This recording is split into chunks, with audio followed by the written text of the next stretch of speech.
Hey, hello, and good evening. Thursday, October 12th, 2023. Sorry for the late start tonight here on Super Mario Brothers Podcasting, streaming live on Facebook, YouTube, and on Twitch. You may be listening to the audio version. I'm Dave Mader, joined with Jaemeel Robinson to break down this Week 10 eviction. Spoilers ahoy. We're going to go through it all as Cameron has been evicted again. Hasn't been spoilers at this point. Yeah, it's spoilers. Slow moving train wreck. Especially with the late start tonight, Jaemeel. It's barely a spoiler. It's been 24 minutes old now. But maybe people on the West Coast haven't seen it yet. Who's to say? Fair. And they somehow ended up on our stream right now. And they were like, I didn't know. I thought it was going to be Suri. There was a chance. I did get spoiled last night for Survivor as I was at work, and I jumped on X, and top center it said who got eliminated, which I'm not going to say, but I will state that I was very pleased with the outcome given my my draft picks in Survivor. Yes. Did you listen? Okay, last night you and I were not on the Survivor podcast, but Foster and Jeff were. Yes, they were, and I haven't had a chance to listen to it. I'm excited to hear what they have to say. I listened to it already and watched it. And let me say one thing. Jeff didn't turn off the Big Brother background for the entire Survivor podcast. Julie Chan is just massively plastered over the Survivor podcast. If anyone comes across that Survivor podcast, they're going to be a little confused. That's great. They had it on the whole time. Jeff largely complained about the casting for the most of the episode. Of course, that's Jeff. And he was mostly like, they need to go in a different direction. He's like, I just need to find Probst and tell him what's up here. What else happened? Oh yeah, and they had no idea what the title of the episode because of Sabia her being in the Marines, and it's like No Man Left Behind. They're like, why was it called No Man Left Behind? I don't know. Outside of her saying it also at the beginning of the episode, but I guess they both were not paying attention to that particular moment. So. We all know Foster fast forwards to the challenge. Yeah, he's like, what's going on the challenge? Are they going to do a puzzle? Yes, they did do a puzzle. Jeff also complained about that. Jeff also complained about how it's always just a relay race with a puzzle at the end. I'm like, Jeff, it's Survivor. What do you want? That's literally the format they've settled into now. Yeah, unless people get injured. I don't have my Zing soundboard tonight. It's not working properly. Oh, I have my Zings like ready. All right, you do your Zings. I don't have the Zing sound effect. Okay. I thought it was going to be more of a back and forth kind of thing. I thought it was. How in depth is this zinging going to be? Are we going to be doing like one each? You and Sam gonna get zinged? I'd be like, Jaemeel, you've been working late so much. You're like Batman. So you're always working at night. Zing. I'm not a zinger. Don't. I'm not known for my zinging. No one ever says Dave's a zinger. Fair enough. Okay. How about this? Dave. I'll never forget the first time we met, but I'll keep trying. Zing. You have to do a zing voice. Dave. I remember the first time we met. Do I still have this sound effect on my board? Can you hear anything? Yes, you do. What does it sound like? Dave up on high. I am your father, Luke. Zing. Zing. Sam, he wants us to sing him. Let's see. How about this one? Sam, you have been watching our channel for so long. You must have a gray beard by now. Zing! Hey, Sam, you're cute, like my dog. He also chases his tail for entertainment. Sam! Oh yeah, it's a very specific setup of a joke, isn't it? For Zing. Yeah. Where you're kind of nice at the beginning and then you turn it into an insult. Yeah. That's how it goes. It's almost like Triumph the Insult comic dog type. Yeah, kind of. Yeah. In that thing. Oh, roasted, he says. Okay, roasted. So Let's Cameron go tonight. to this episode. Okay, I have a few things to we need to delve into this episode. Okay. But I want to skip to the end almost, okay? Because I think that's like where I'm really hung up was on the thing. Okay, a couple things. Every time somebody is ever evicted, Jaemeel, all right, Julie Chen, she says, okay, it's official with so many votes tonight, like with 5 votes tonight. Jaemeel has been voted out. It's always twice. Why? Okay, I have the instant replay. Let's see it. It's official with 4 votes to evict Cameron. Cameron will leave the house tonight, but let's see how the other votes fall. Right? Like Cameron.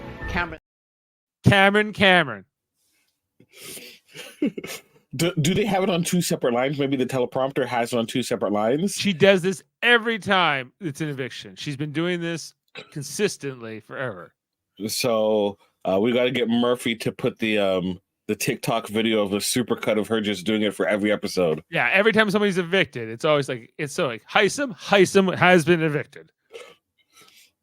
I would have like someone accidentally did it and they've just continued on for the rest of the time, just having it done. Like, oh well, we did it the first time, we might as well do it for the rest of the season. Yeah, like basically, like it's I don't know why. You just hate that repetitive kind of like saying the name twice. It's just one of my pet peeves. Okay, the other thing I need to report here okay. is a crime was committed, a joke fabrication by Corey, my own draft pick, because there was this whole gag tonight when they're voting out Cameron, where they come up, they're saying that Julie looks exquisite, and it kept amping up and up and up until Jag says it, and then everyone's laughing, and then like Julie's cutting off somebody, and I can't remember who she cut off, but like she's like, you look exquisite today. I think it's to America, and then Corey comes in last. Right? And everyone's laughing, and then Julie cuts Corey off. Hi, Corey. Let me guess. How do I look? Good. You win most original tonight. Okay, so there's that. But then when he retells the joke, minutes later, he completely lies about it. Funny. Corey, what did you say? No, she started off with, so let me guess what word you're going to use to describe me. I go, unbearably exquisite. That's so funny. Yep. He said good, not unbearably exquisite. That is a big difference. Well, they'll have to watch it you have to watch the episode to find the information out. You start lying, jury faces on. They're not going to see. Why would he lie about this joke? It was funny the first time. Maybe he didn't think the joke was going to land. For the crowd. So he rewrote the joke? Guess so. Is this just a redraft? Maybe a retelling. Sometimes you don't tell the same joke the exact same way to a different audience. Sometimes, but like this was minutes. Like I think he lied. Like I think this was he lied for no reason. Yeah, and the audience, the TV audience, saw this and was good. Yeah, it's like we can't trust Corey. Yeah. Let me ask you a question then regarding that specific line of thought. Do you think that do you think that what he told the people in the house was funny? Because they laughed. Do you think it was actually funny though? No, I think what happened originally was funny. I agree. I agree with you that people were going to laugh regardless. They were going to laugh regardless. Right. So because as shown, he did a lesser performing joke and technically it got over. If he had told it if he told it exactly as he remembered it, it probably wouldn't be funny either, right? True.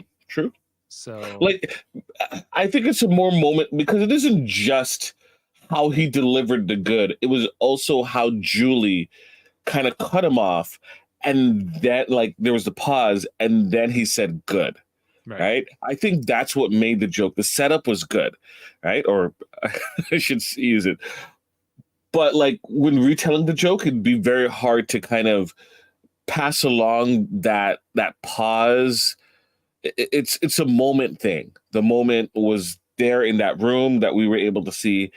I don't think he thought that it would play the exact same way.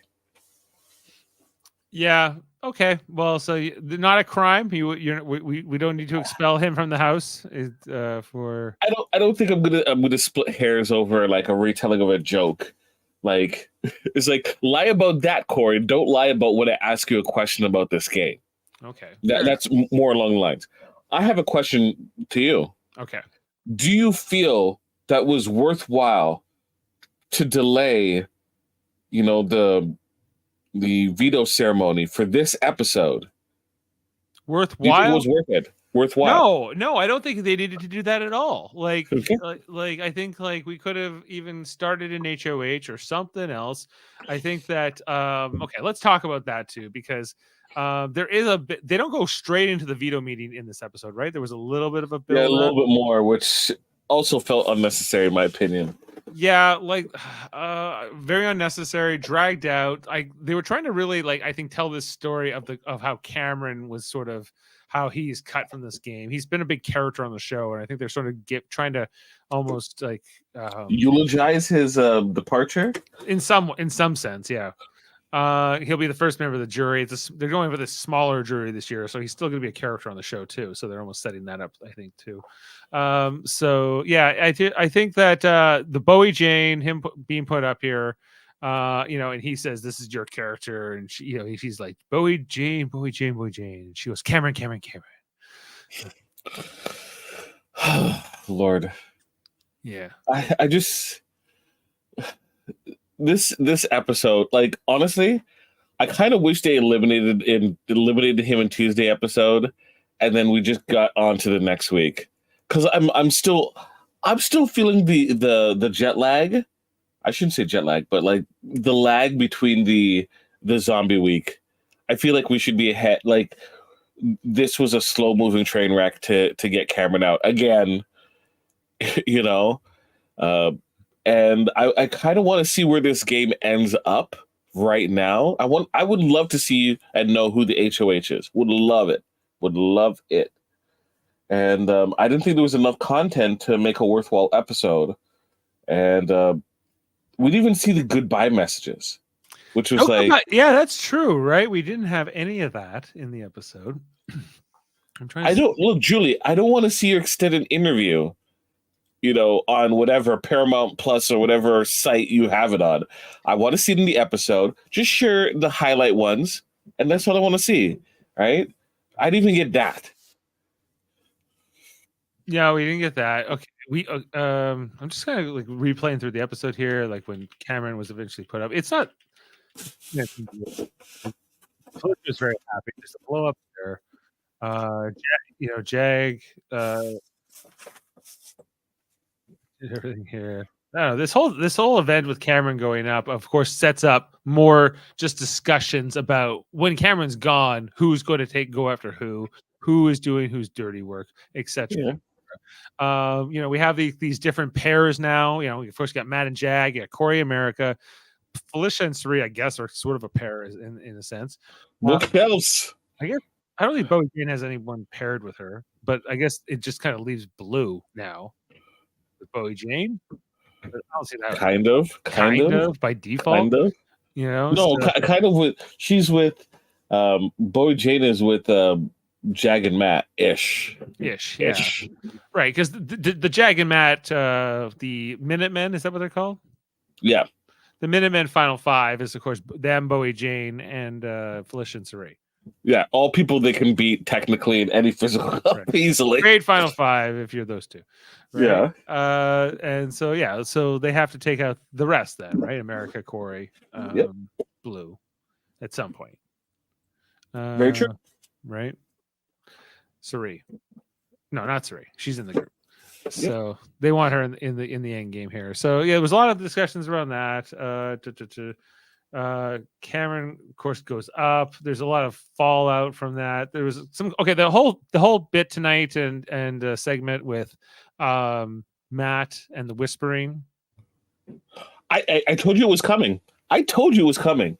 I said they did the episode on Jag. They're gonna do the episode on Matt and his hearing loss. I shouldn't say hearing loss, but like his inability to hear, kind of the dynamics of that in the house, absolutely was coming. Yeah, it was an emotional scene tonight on the show, right? Like with Matt and Jag, and it was mostly America that Matt got angry at, right? But ultimately, you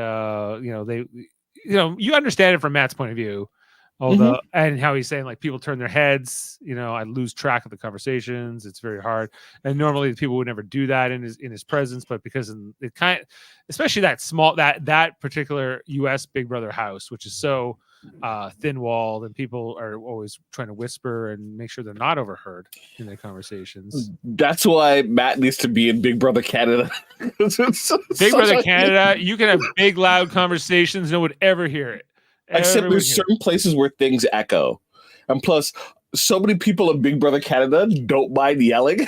Like, so Kuzi, Matt's like, I can hear you, Kuzi. I can hear you across the room.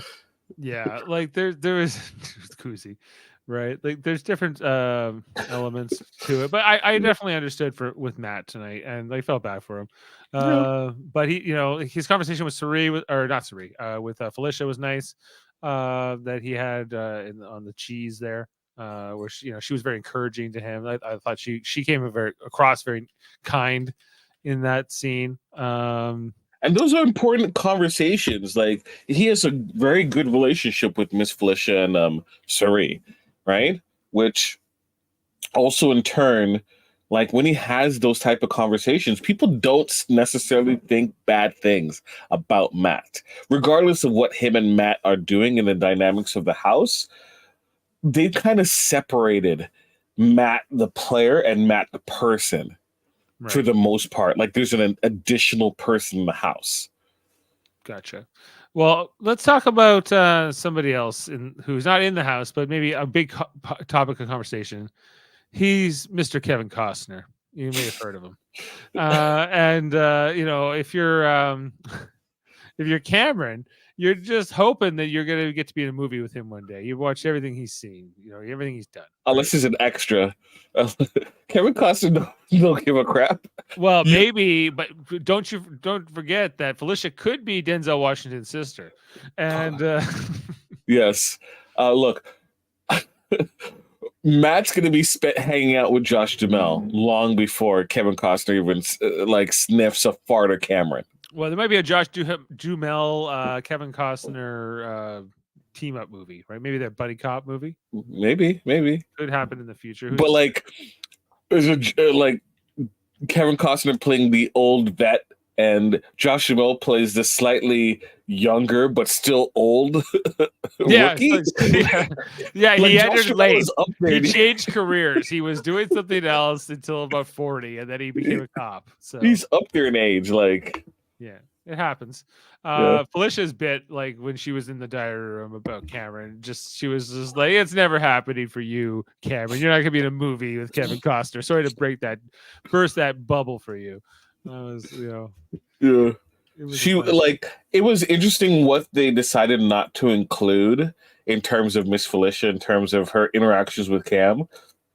Because some sequences, especially after that conversation with the Kevin Costner, I believe Miss Felicia also ended up talking about Cam himself and mentioning how the man has no gameplay. His gameplay is winning competition and, holding a position of power that way. Like, he has no social game, right? And people generally don't like him. And the fact that people online were complaining that the show has gone out of its way to kind of give Cam this edit where he can kind of win AFP, but the people who have been watching the feeds cannot stand this dude. Right. So there's a disconnect there.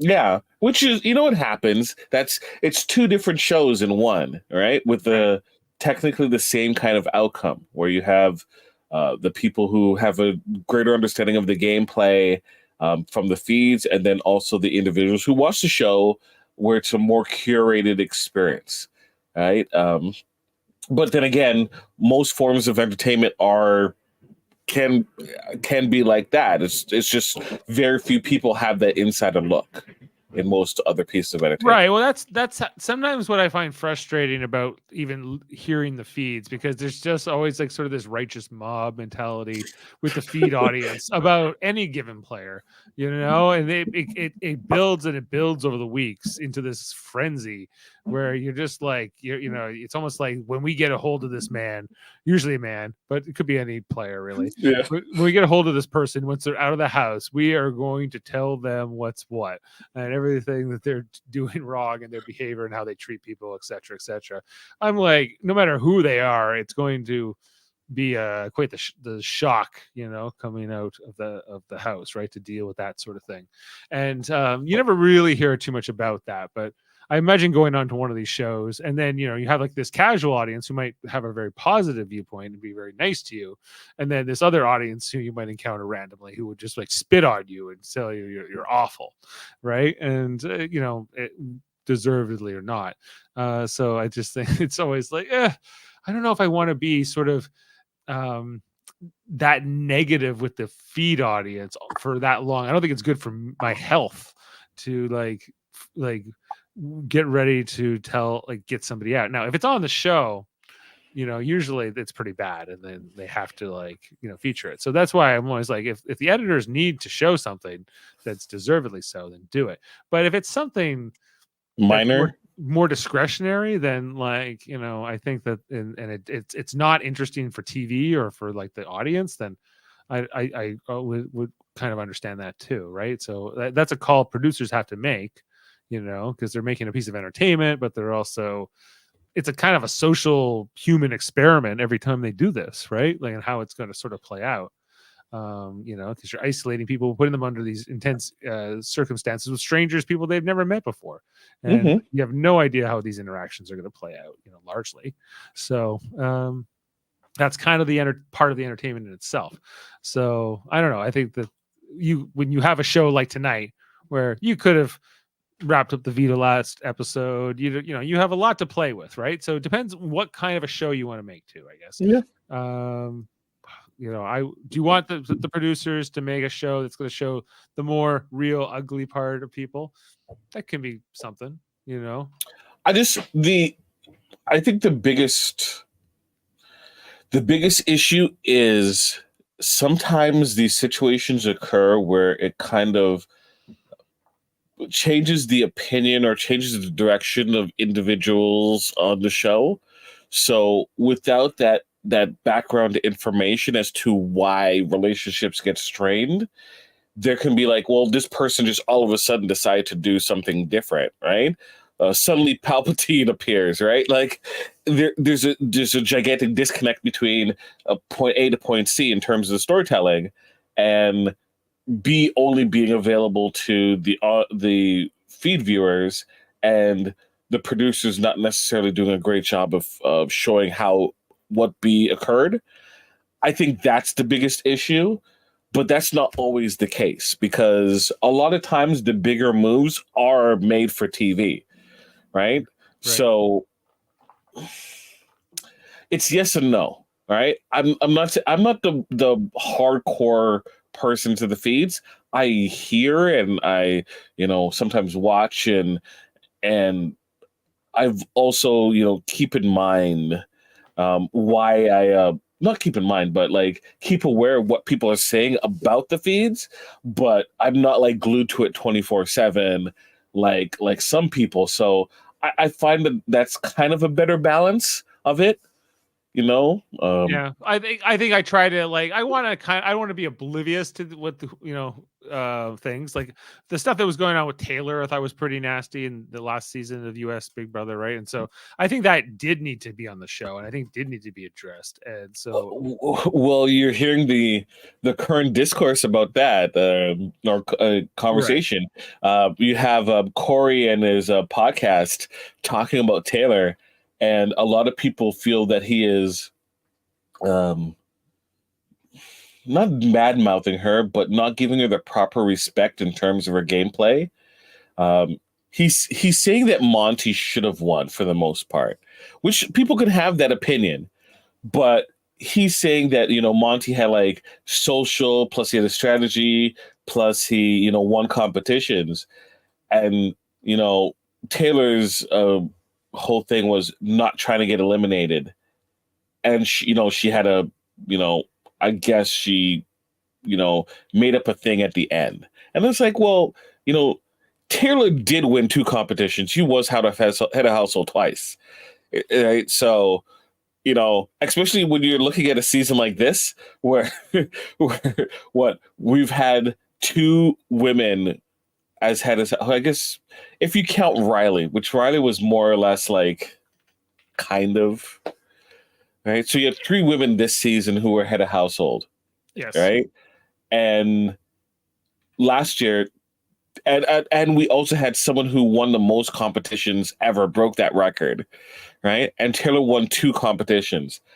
That at least stands for something, right? Sure, but you don't win just based on competitions. It's not the challenge.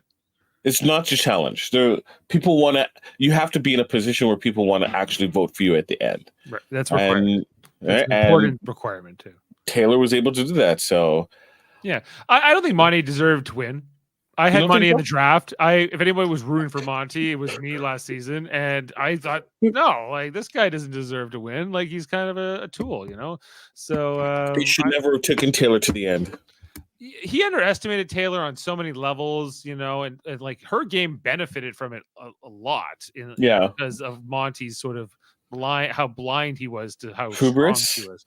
Yeah, and so ultimately, like he got her the win, and that's why he didn't deserve to win, largely, because he was. So that's the short summary of Monty. But yeah, just that's the whole thing on the. And if he has a negative opinion on Taylor, then whatever. Like you got to come at him for that, like. No, it just brings up conversation about perspectives regarding Big Brother, and people feel that Corey is also not really aware about how his performance was, where he had a good social game. It wasn't just him winning competitions that allowed him to win. He had a good social games too, Corey. So him not putting, I think him not seeing Taylor's worth is also him not seeing his own worth as well. That the ability to convince people due to your personality, due to the connections you've made over the course of the season to get people to vote for you. So I think that's the underlying commentary regarding that whole podcast. Some people want to take the focus and say he's hating on Taylor, but ultimately he's also, not giving himself his own flowers. Okay. Yeah, that's fine. Like, it's going there. All right. So back to the episode.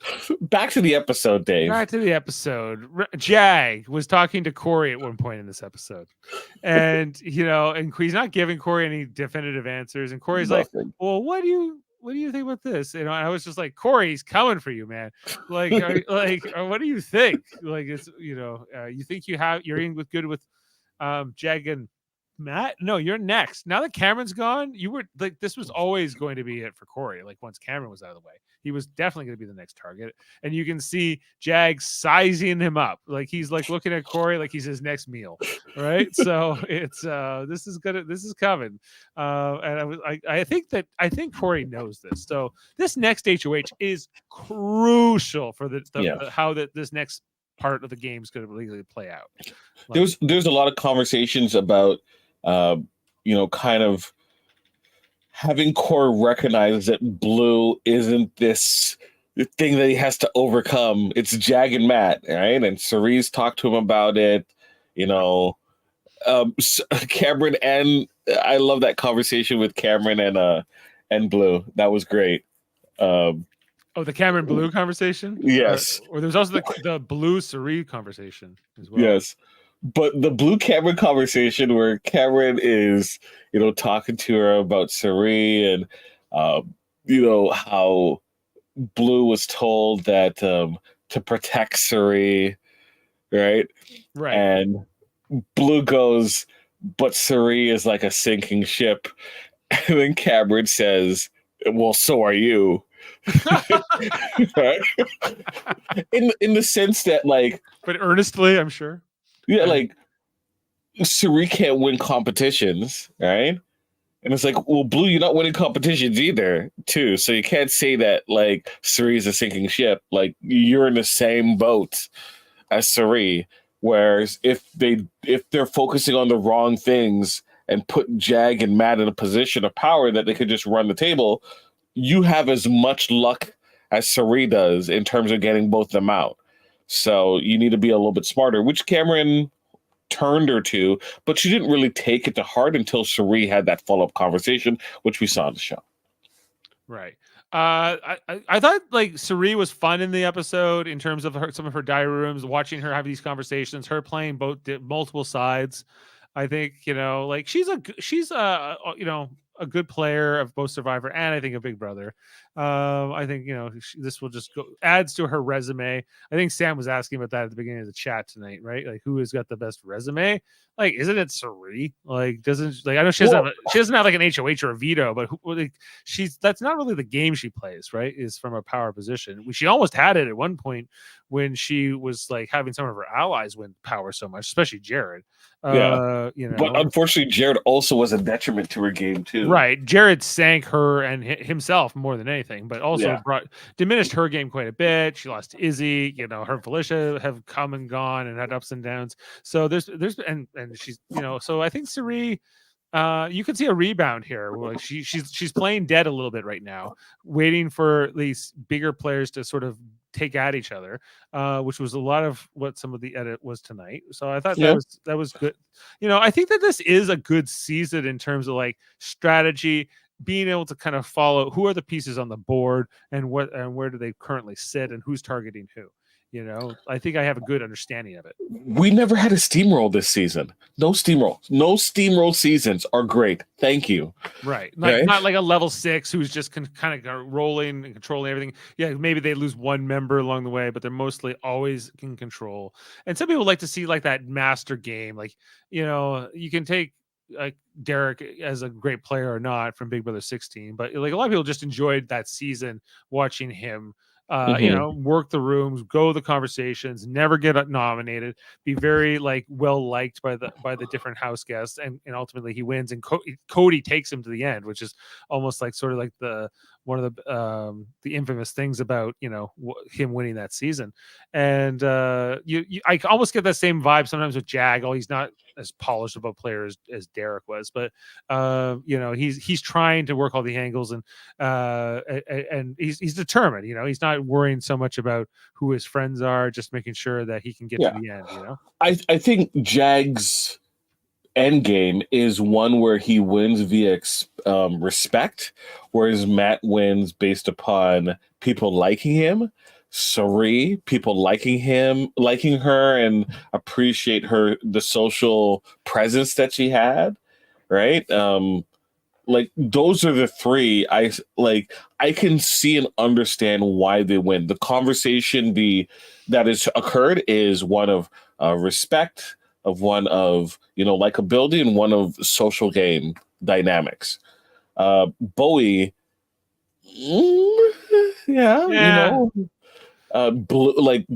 Blue.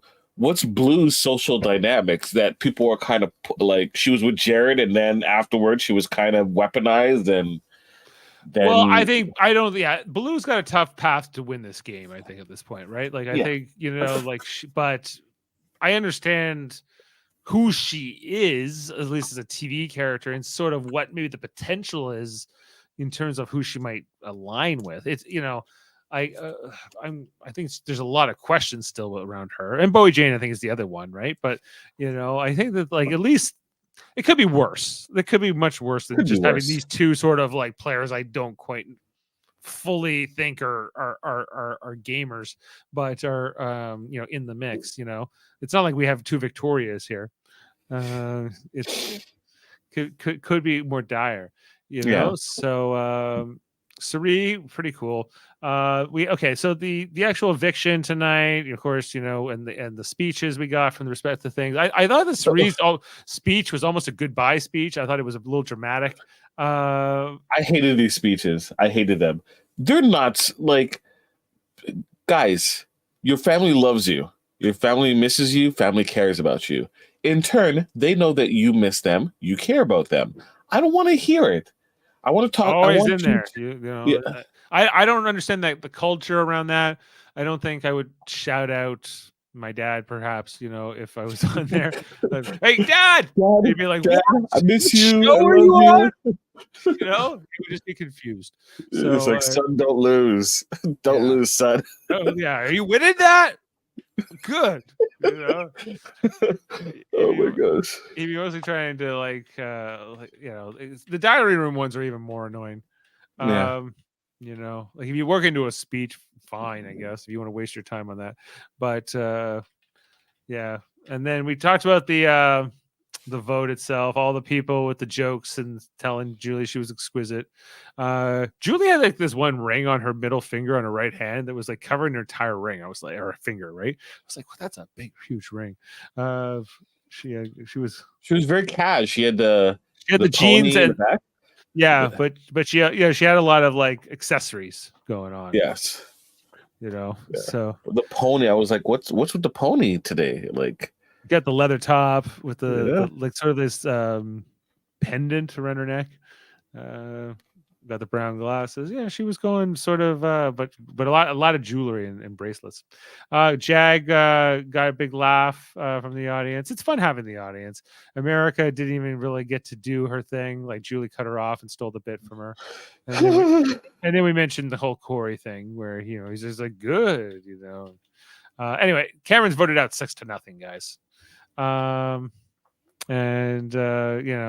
There was the show didn't even make it seem like he might stay. Like it was very clear that there was no way they were not going to vote on Cameron. But every time they come up to vote, Julie's like, well, what will Matt do in this vote? I'm like, what do you think Matt's going to do here? Is he going to vote out Sari over It should have put like an audible Jeff Probst. Like, is everyone voting for Cam tonight? Yeah, like, this is more one of those. Like, do we really need to walk up there and go through this charade? Can we just get on with it? I agree. I concur. What did you think of Cameron's post vote out interview with Julie? I'm tired. I'm tired of it, honestly. I'll tell you one positive. Go ahead. It was like the first eviction interview where Julie's like, guess what? 2 people were related in the house. Right? I guess that didn't happen the first time Cameron was evicted either, because they knew they were doing the zombie twist. Yeah. So he still is in the dark about all this. But like Julie loved that reveal, and then the screen would change behind her. And it'd be the picture of Sari, and they'll do it again at the finale, I'm sure. But for now, it seems like they're gonna, leave that out. Well, one thing, Sari did not include Jared in her shout-outs tonight in her speech. He was deliberately left out. Yeah, well, yeah, she didn't shout out the Sari. She's a Fields. Remember Sari? Izzy's a Fields. Izzy's a Fields. Oh yeah, she didn't shout out that. She's like, don't you know you're with me in my heart? Everything like that. Yeah. And then we had we know the comic verse is coming for this next week, Lord, Jaemeel, which is disappointing. Yeah, but there are our final 8.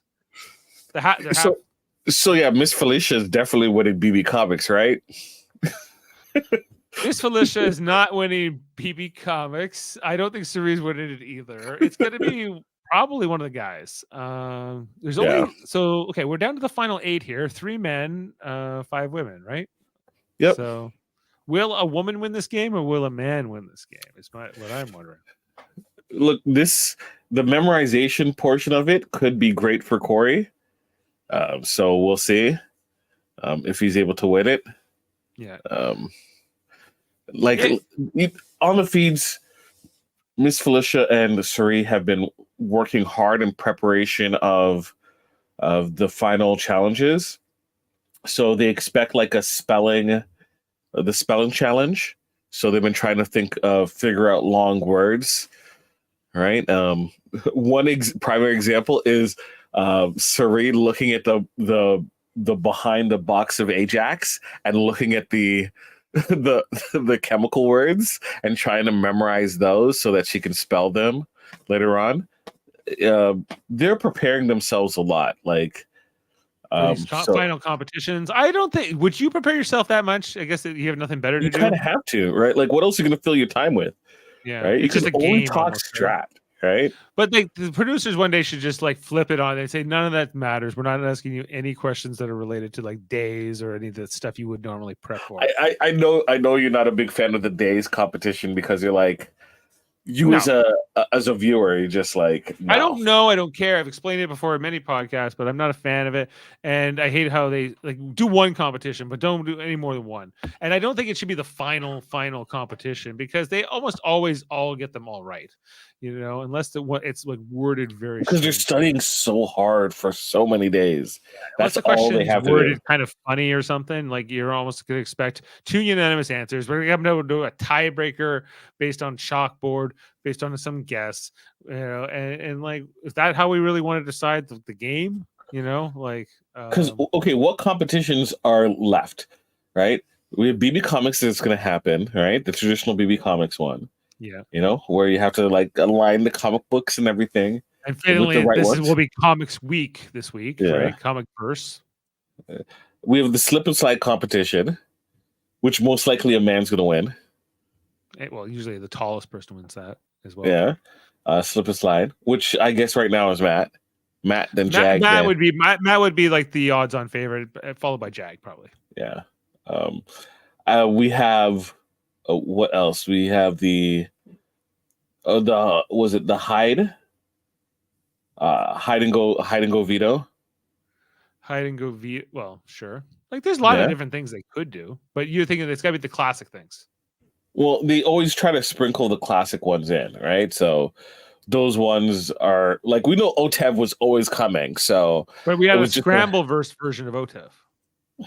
Which was basically just OTEV, but just done scrambled by with Zingbot. Yes. Wow. Ooh. Hey, that's what they were going for. Okay, but just to talk about the end of this episode, Jaemeel, tonight. Like Lisha going up these stairs in the panic to get up to the HH room. This was hazardous. I wanted to just play this thing. She's like, I don't know if we have it fully. Yeah, this could have been a bad thing here. That she tumbles and takes down half the cast in the process. Serene was booting it up those stairs, and like Felicia was trying to keep up with her. They get up there. Performance aside, Suri has like done wonders in terms of her fitness in comparison to where she was at Survivor. Yeah. Well, hey, good for her. Right. And we get the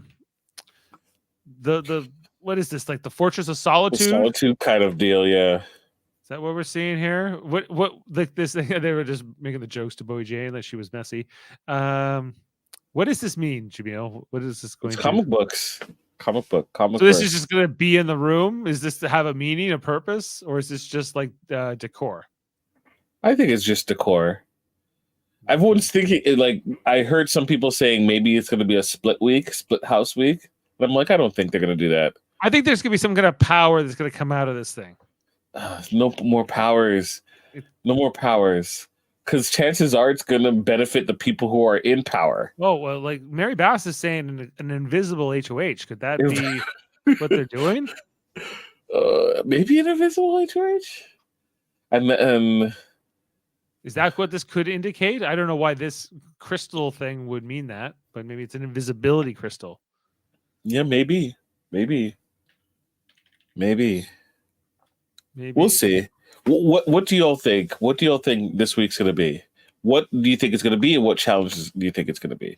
Because all of this is smoke. It's that one thing in the middle, and it's just smoke coming out of it. That's it. Well, I think that the veto will be the comic competition, right? Okay. On the zip line. So, do you hope it's an invisible HOH? No, I don't want an invisible HOH this week. I don't think you need one. I think they would get the blood on your hands. Like, what are we afraid of here? What do you need an invisible? Like, invisible HOHs are good in like the early weeks of a game. At this point, it makes no sense. Yeah. to do that. Okay.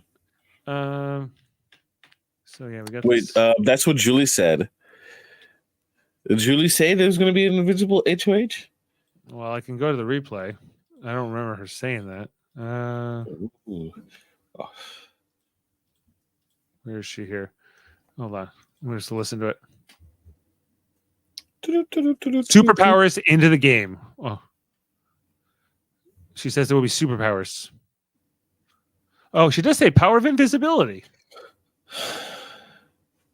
That doesn't necessarily mean that we have I missed that. HOH. I completely missed that. She says, yeah. But that doesn't mean invisible HOH. It could mean that you...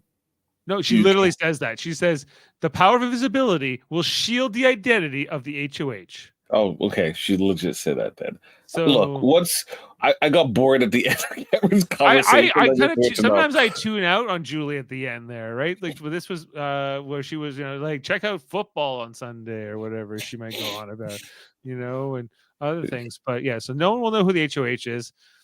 Is that a good thing for the season? Like for this particular stage of the game? I say no. Look, we all know that people are going to know who the HOH is because they're going to say who the HOH is. If Miss Felicia wins, she's telling Sari, and we will know by default. If America wins, she's going to tell Corey. If Corey wins, Corey's going to tell America. If Matt wins, Jag's going to know. If Jag wins, Jag's going to know. If Blue wins, she's going to tell Sari. Can Bowie Jane win it? That's a very good question. Probably not. But maybe she should be able to because it's invisible. Would that be fair? Would that be not in the spirit of the game? Unless she can't win HOH 2 weeks in a row, that'll be fair. I'll allow it. If she, then they would have to reveal that, right? Because can you get out of this week without even people knowing? Really? You can say you could if you don't tell anyone. But somebody's gonna tell somebody. Somebody's gonna tell somebody. How under wraps can you really keep this?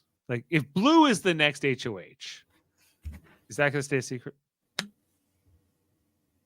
No, it won't. What? Blue's gonna tell Sari so quick. Yeah. No. Yeah. So quick. Right? Could Sari win the HOH and nobody knows?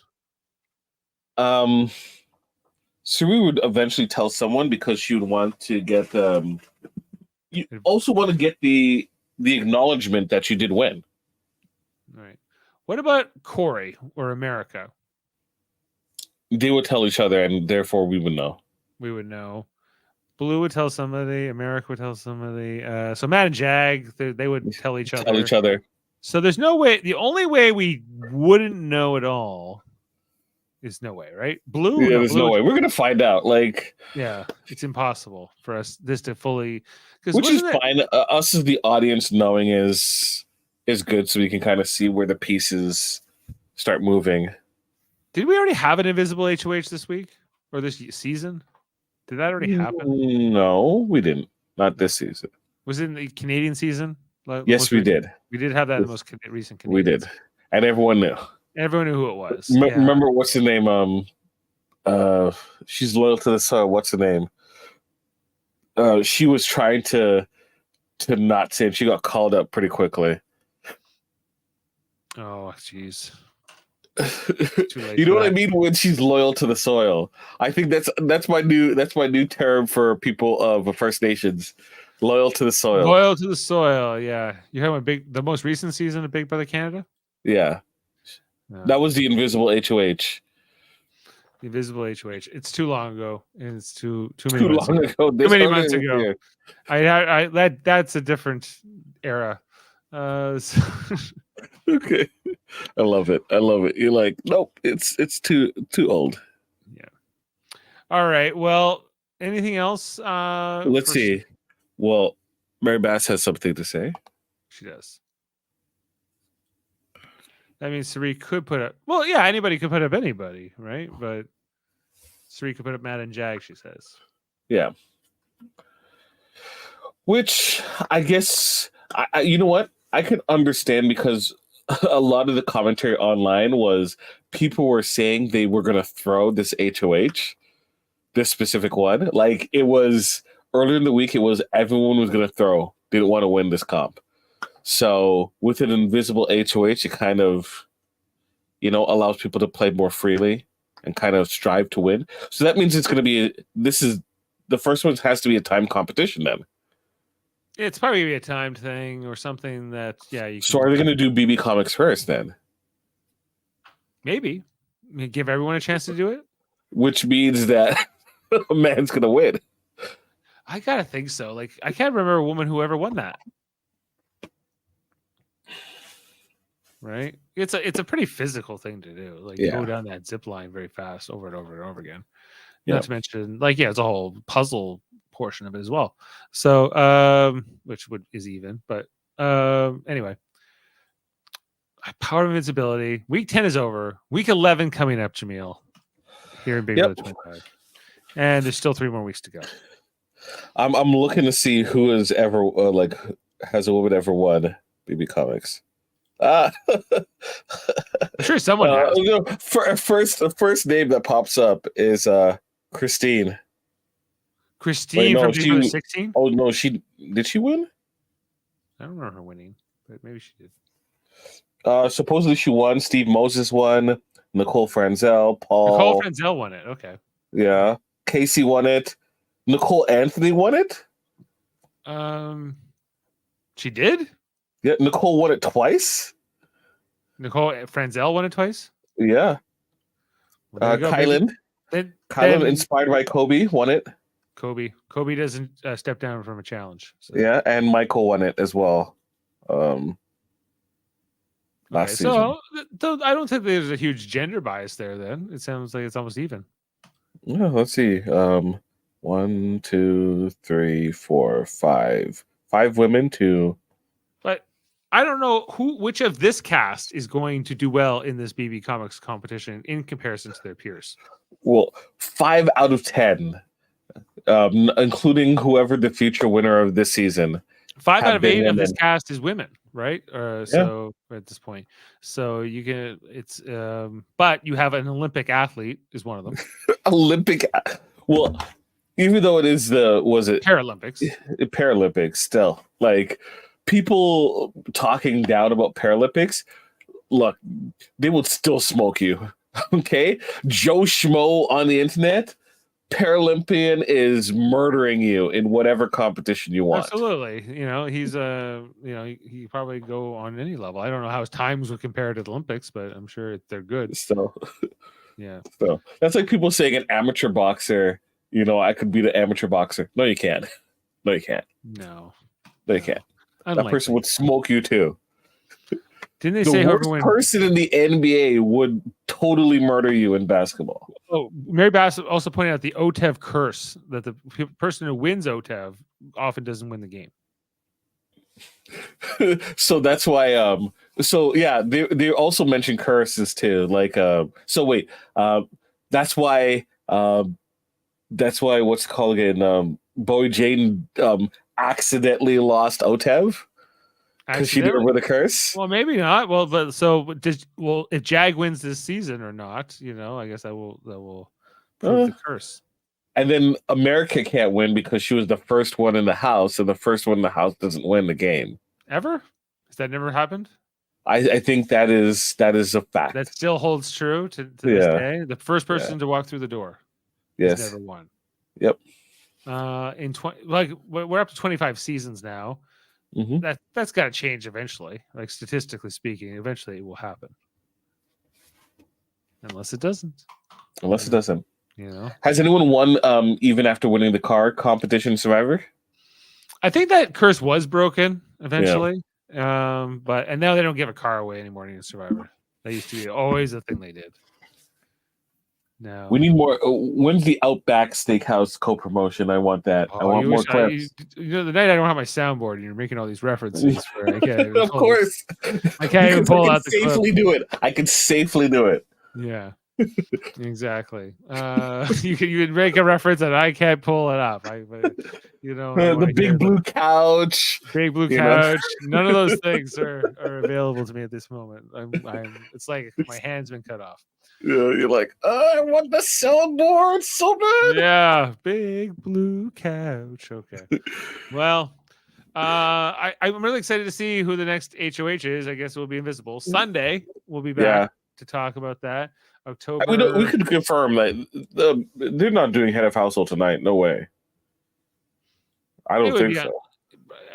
I'd be surprised. But it's happened before. Usually they would have started it on the show, right? So it hasn't happened. They might do it in the morning, especially with this invisible thing. They may not. I think There's that's no need. There's no need, right? There's no need to put somebody in the HOH room and have to worry, get the basket out and da da da. So at least we don't get that. There'll be no HOH room segment this week, Jaemeel. So look at the pictures. Look at the pictures. Yeah. All right. Well, back Sunday. Thanks for being with us tonight. Live comments. Make sure to subscribe. We'll be we're winding down. 4 more weeks here in Big Brother 25. Check out our Survivor podcast. What's that? They want the Wendy dinners. So now we have people in our chat bringing up other sellers. They want the Wendy's dinner. Yeah, I took them to Wendy's. I like, especially when a French person says Wendy's. Yes, they still do the Wendy's dinner. Well, sorry, they did Wendy's breakfast now. Wendy's breakfast. I'm getting that breakfast baconator. You know it. Yes. You always pull that out. Which I have to tell Foster next time I'm on a pod with him, which will probably be next week. I have had the breakfast baconator. I've had the pancake sticks as well, and not great. Not the juice is not worth the squeeze. Okay, the impending heart attack that comes from these things, not worth it. No, I would imagine not. So hey, there you go. The Wendy's, go there. You can't get a Frosty at breakfast though, right? Or can you? I think you could. It's allowable, but not advisable. No one has. No, don't get a Frosty. Come on, Frosty for breakfast. No, you could have a big, huge cupcake or something like that in the form of a muffin. Have a muffin, okay? Although breakfast cupcake. Just walk to Tim Hortons and get a muffin. Why bother with Wendy's? Well, neither's healthier. They're both muffins. So you're not a brand muffin, dude? No.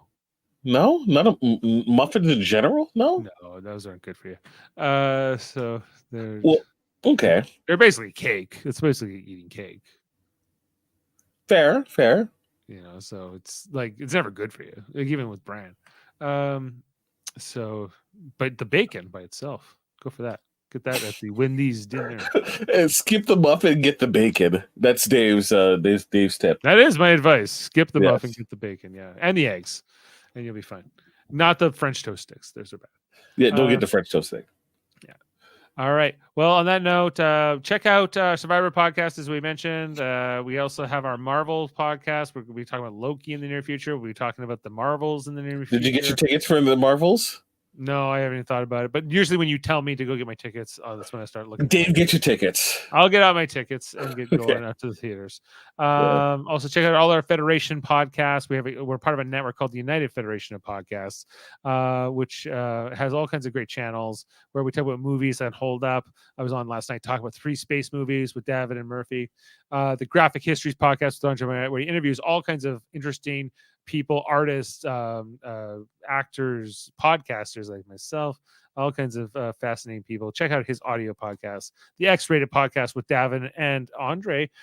They have one more episode of X-Men the Animated Series to talk about. Then they're getting into movies and some of the other TV shows like X-Men Evolution and different things reportedly.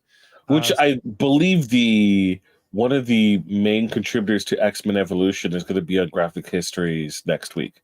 Yeah, you're right. I think that's who Davan was mentioning. The Eamon on Track podcast, where Eamon's my son. He'll be interviewing Uncle Gary on Saturday. I'll be sitting in as well, talking about The Dark Side of the Moon by Pink Floyd. of the classic album from 1973, reviewing that album and just talking about it and figuring out what we'd like and don't like about it. The Trivial Debates channel, where there's a host to 3 contestants where they argue. There's different rounds, a movie round, a TV round. And we've already had 1 horror episode this month. Look out for a second one coming up later this month. So if you like horror themed debates, there's lots going on right now on the Trivial Debates channel. Live Long and Podcast is our Star Trek channel. All kinds of different Star Trek podcasts. Talk about the TV shows. Like tonight I was talking about Lower Decks. Lower Decks. We have our Enterprise rewatch podcast. Soon to be returning our Deep Space Nine rewatch podcast as well. I'll be on the Enterprise one next week on Monday.